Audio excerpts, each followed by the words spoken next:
আল্লাহর জন্য জান দেওয়া, শাহাদাতের খুন পান করা, এটা কোনো শরমের কিছু না, লজ্জার কিছু না, কাপুরুষ হওয়া লজ্জা। চলো যুবক, ইনশাআল্লাহ আল্লাহর জন্য, দ্বীনের জন্য, তোমার ঈমান আমলের জন্য তুমি চেষ্টা করবে। বলো ইনশাআল্লাহ। আমি অনুরোধ করছি, আবারও বলি, কোন এক যুবক যদি বুঝো, বাবা নষ্ট হইও না, আব্বা নষ্ট হইও না, নষ্ট হইও। নারীর চাহিদা পূরণ হবে। তোমার বাবা বিয়ে করছে, তো তোমার মা হয়েছে, তোমার মা তোমার বাবার স্ত্রী, তোমার বাবা মার পবিত্র সম্পর্কের বরকতে তুমি হইছো। তাহলে তোমার বাবা মা যদি বিয়ে না করতো, তুমি একটা পবিত্র সন্তান হইতা না। তো তুমি যে উলঙ্গ নারী দেখো, বেগানা ছবি দেখো, ওর সাথে তুমি কি করতে চাও? এটা দেখো কেন?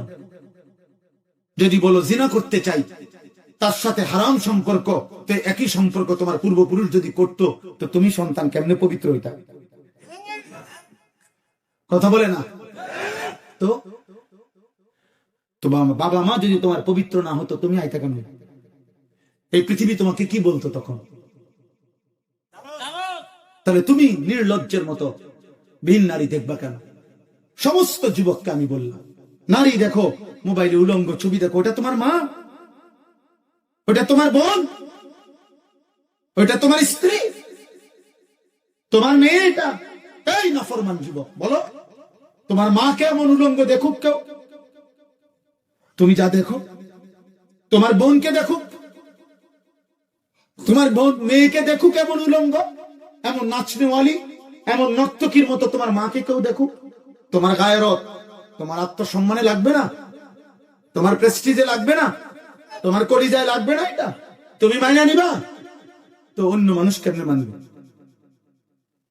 আল্লাহ নবী এক যুবককে এটা বলছে নবীজির জামানায়, যে হে যুবক, তুমি যে জেনা করতে চাচ্ছ, কোন মানুষ, তুমি বলো তোমার মা, তোমার বোন, তোমার কন্যা, তোমার ফুফু, তোমার খালা, তাদের সাথে কেউ জিনা করুক, তুমি চাও?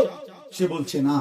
তো নবীজি বললেন, অন্য মানুষও তো চাইবে না তাদের মা, বোন, মেয়ে, খালা, ফুফুর সাথে কেউ জিনা করুক, এটা তো অন্য মানুষও মেনে নিবে না।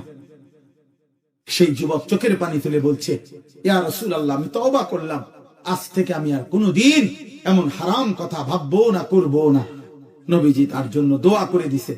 আজকে তোমরাও যদি কোনো যুবক, আমার কোনো দরকার নাই, তোমারটা তুমি নিয়ত করো, যদি কোনো যুবক নিয়ত করো, আমি নারী অস্থির ছবি, বেহায়া বেপর্দা নারী দেখবো না, কোনো নারীর সাথে সম্পর্ক করব না, ইনশাআল্লাহ আমিও তোমাদের জন্য দোয়া করি। নবীর সেই দোয়া, নবীজি যুবকের জন্য 3টা দোয়া করছে। আল্লাহুম্মা গফির যামবাহু, আল্লাহ এই যুবকের গুনাহগুলো মাফ করে দেন, আল্লাহ আমার এই যুবকদের গুনাহ মাফ করে দেন। ওয়াতাহির কলবাহু, আল্লাহর নবী দোয়া করছে, আল্লাহ এই যুবকের অন্তর পবিত্র করে দেন। আমিও দোয়া করি, আল্লাহ আজকের এই যুবকদের অন্তর পবিত্র করে দেন। 3 নাম্বার, ওয়াহাসসিন ফারজাহু, নবীজি বলছেন, আল্লাহ এই যুবকের লজ্জাস্থানকেও আপনি পবিত্র রাখেন। আমিও দোয়া করি, আল্লাহ তোমাদের লজ্জাস্থানকেও জিনা, ব্যভিচার, নিজেদের হাত দ্বারা নিজেদের লজ্জাস্থানে নাপাক ব্যবহার, এমন অসভ্যতা, এমন অসভ্যতা, হারাম থেকে, অশ্লীলতা থেকে আল্লাহ তোমাদেরকে হেফাজত করেন। আর যদি কোনোদিন দেখা না হয়, তো দোস্তের জন্য দোয়া করো, আমিও তোমাদের জন্য দোয়া করো। আর যদি কোনোদিন দেখা না হয়, তো হাসরের ময়দানেই দেখা হবে ইনশাআল্লাহ, সেদিন দেখা হবে ইনশাআল্লাহ। আল্লাহ আমাদের সবাইকে কবুল করে না।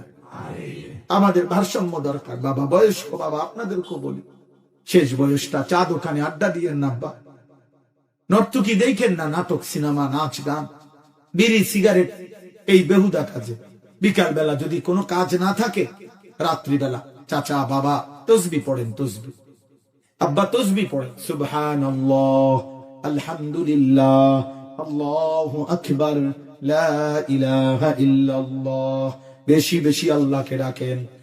আল্লাহ বলে, বান্দা তুমি আমাকে যতবার ডাক দিবা, প্রতি ডাকে আমি আল্লাহ তোমাকে ডাক দেব। তুমি বলবা আল্লাহ, আল্লাহ বলবে লাব্বাইক ইয়া আবদি, আমার বান্দা আমি হাজির, বল না বান্দা কি চাও, বান্দা বলো না, কি লাগবে বান্দা বলো না, তুমি যা চাইবে বান্দা আমি আছি তো বান্দা বলো না।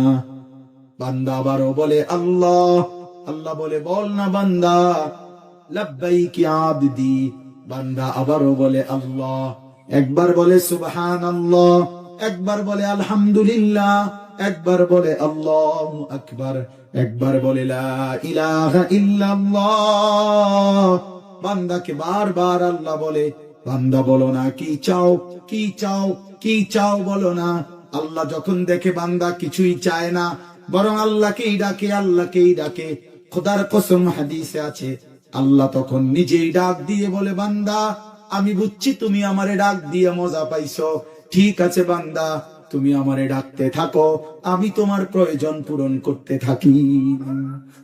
তোমার কি লাগবে, তোমার বিবির লাগবে কি, ছেলের লাগবে কি, আমি তো সব জানি। জানে কি না বলেন? আমি তো সব জানি, আমি তো সব জানি। অতএব আল্লাহ তাআলা বলেন আমি তো সব প্রয়োজন পূরণ করব। এই জন্য আজকে আমি এতটুকু কথাই আপনাদের কাছে এটা বললাম। আপনারা মেহেরবানি করে, দয়া করে প্রত্যেকে নিজের জীবনে, আল্লাহ বলছে বান্দা আলহামদুলিল্লাহি রাব্বিল আলামিন, সমস্ত প্রশংসা আমি আল্লাহর জন্য, এই সৃষ্টির সব আমার, কাজের প্রশংসাও আমার। রব্বিল আলামিন, আল্লাহ বলছে বান্দা এই জগতের সবকিছুকে আমি লালন পালন করি। আর রহমানির রহিম, আমার ভীষণ দয়া মায়ার কারণেই আমি সবাইকে খাওয়াচ্ছি, পড়াচ্ছি, ডাকলেও না ডাকলেও, সেজদা দিলেও না দিলেও, ইমানদার হলেও নাফরমান হলেও। এরপরে আল্লাহ বলেন তবে বান্দা মনে রেখো, আজ দুনিয়ায় আমি সব দিয়ে যাচ্ছি, ডাকো বা না ডাকো, খাওয়াবো, পড়াবো, ঘুম পাড়াবো, দুনিয়ার প্রয়োজন পূরণ করব, কারণ আমি রহমান। কিন্তু আমি কিন্তু একটা কথা বলে রাখছি বান্দা, মালিক ইয়াউমিদ্দিন,